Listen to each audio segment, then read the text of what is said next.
రైతు ప్రశస్తి 7వ భాగం. డిగ్రీ 2వ సంవత్సరము, ద్వితీయ భాష తెలుగు, సాహితీ కిన్నెర.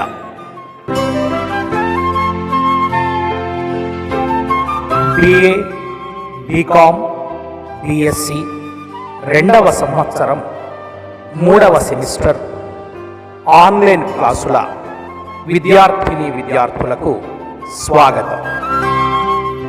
రైతు ప్రశస్తి పాఠ్యాంశానికి సంబంధించిన గత 6 వీడియోలలో రచయిత పరిచయం, పాఠ్యభాగ నేపథ్యం, పాఠ్యభాగంలోని 1 నుండి 27 పద్యాలు, వాటి భావాలు, సారాంశం, ముఖ్య ప్రశ్నలు, సమాధానాలు తెలుసుకున్నారు. ఈ 7వ వీడియోలో సందర్భ సహిత వ్యాఖ్యలను తెలుసుకోబోతున్నారు. డియర్ స్టూడెంట్స్, పాఠ్యాంశం వినేటప్పుడు ఇయర్ ఫోన్లు తప్పకుండా ధరించండి. అదే సమయంలో మీ నోటు పుస్తకాల్లో చెబుతున్న అంశాలను వ్రాసుకోండి.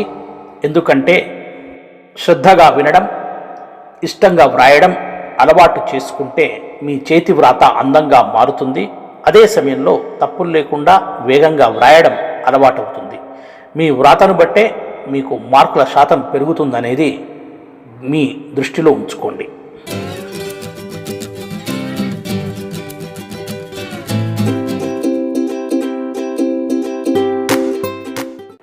అతడు కొంగు బంగారమే. కవి పరిచయం. ఈ వాక్యము వానమామలై జగన్నాథాచార్యులు గారు రచించిన రైతు రామాయణంలో నుండి గ్రహించిన రైతు ప్రశస్తి పాఠంలోది. సందర్భం: శ్రీరామపురం గ్రామంలో ప్రసిద్ధికెక్కిన కాపు పెద్ద సాగరయ్య. అతని మంచి గుణాలను గురించి కవి చెబుతూ సాగరయ్య ఆ ఊరి ప్రజలకు కొంగు బంగారము అని చెప్పిన సందర్భంలోనిది ఈ వాక్యం. వ్యాఖ్య. భావం: సాగరయ్యకు గుండె బలము, పట్టుదలతో పని పూర్తి చేసే దీక్ష, శౌర్యము వంటి సద్గుణాలు వెన్నతో పెట్టిన సహజ గుణాలని అతడు ఆ గ్రామ ప్రజలకు కొంగు బంగారమని కవి చెప్పాడు.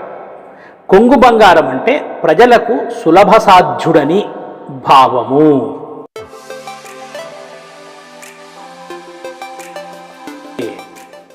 మంచు పైరలో నగ్గి దుమార ముదవే. కవి పరిచయం.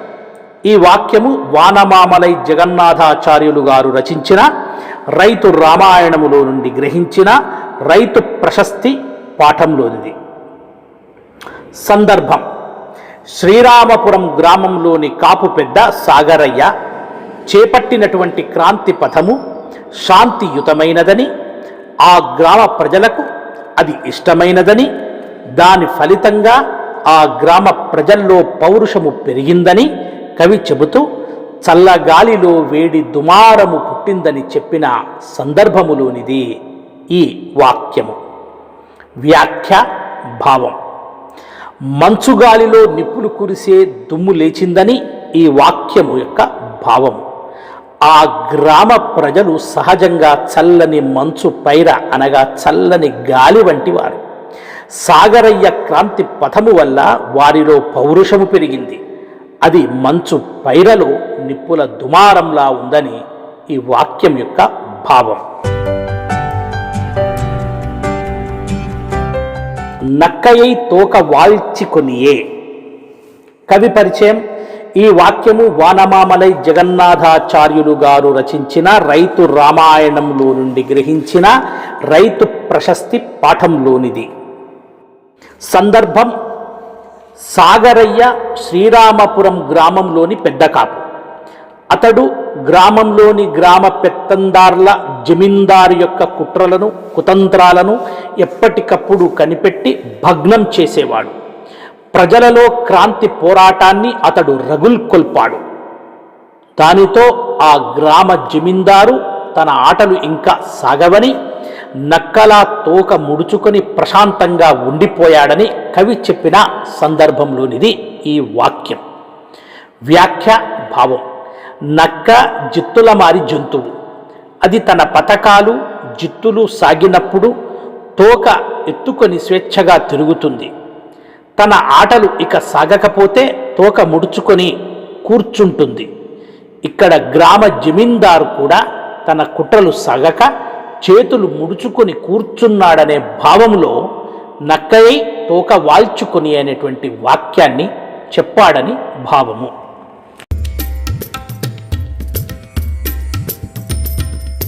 కాని పాతాళ యంత్రమాతని లోని యూహ. కవి పరిచయం.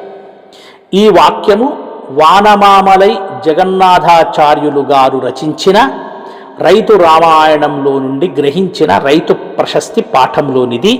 ఈ వాక్యం కాని పాతాళ యంత్రమాతని లోని యూహ అనే వాక్యం. సందర్భం: శ్రీరామపురం గ్రామంలోని కాపు పెద్ద సాగరయ్య వయస్సులోనే కాదు లోక అనుభవములోనూ అందరిలో పెద్దవాడు. ఏదో కొద్దిగా అతడు చదువుకున్నాడు. అయినా కూడా అతడు ఇతరుల మనోభావాలను గుర్తించగలడు.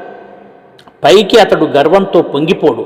కానీ అతడిలోని ఊహాశక్తి చాలా లోతు అయినదని కవి చెప్పిన సందర్భంలోనిది ఈ వాక్యం. వ్యాఖ్య భావం: సాగరయ్యలోని ఊహాశక్తి అనగా ఆలోచనా శక్తి పాతాళ యంత్రములా చాలా లోతైనదని కవి చెప్పాడు అని ఈ వాక్యం యొక్క భావం.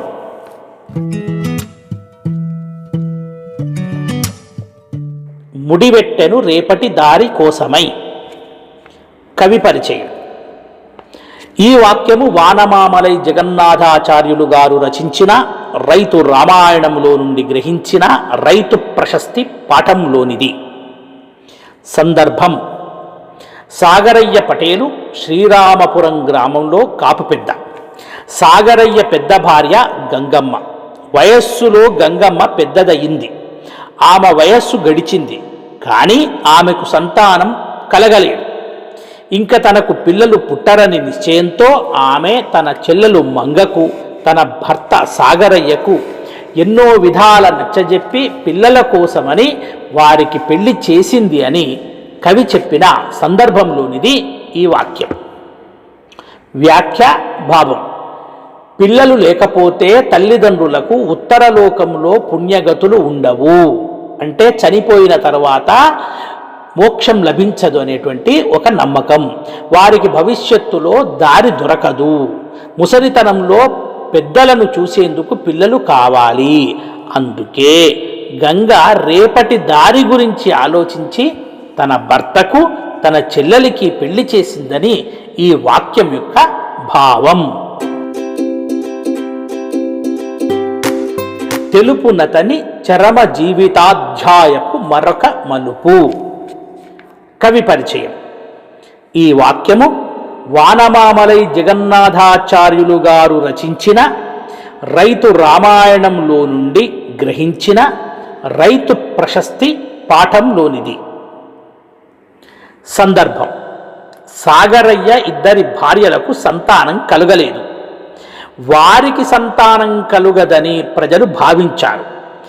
ఆ సందర్భంలో అతనికి షష్ఠి పూర్తి అంటే 60 సంవత్సరాలు దగ్గర పడింది. ఆ సందర్భంలో కలిగిన ఒక మలుపును చూపిస్తూ కవి చెప్పిన వాక్యం ఈ తెలుపునతని చరమ జీవితాధ్యాయపు మరొక మలుపు అనే వాక్యం.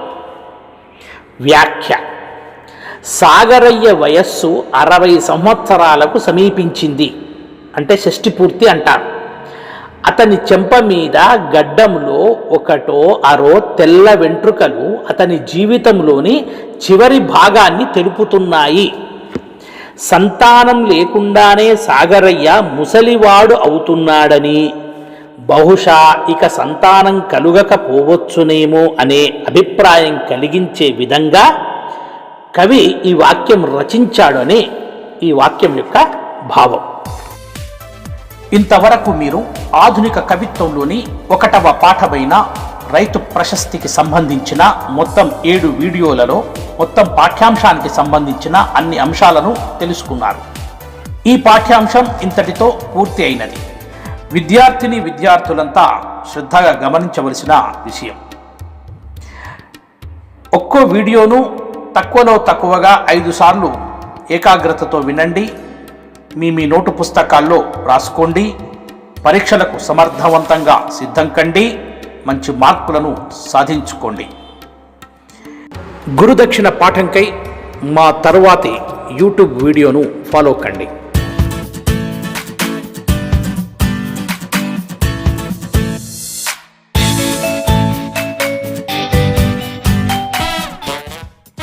Thank you for watching.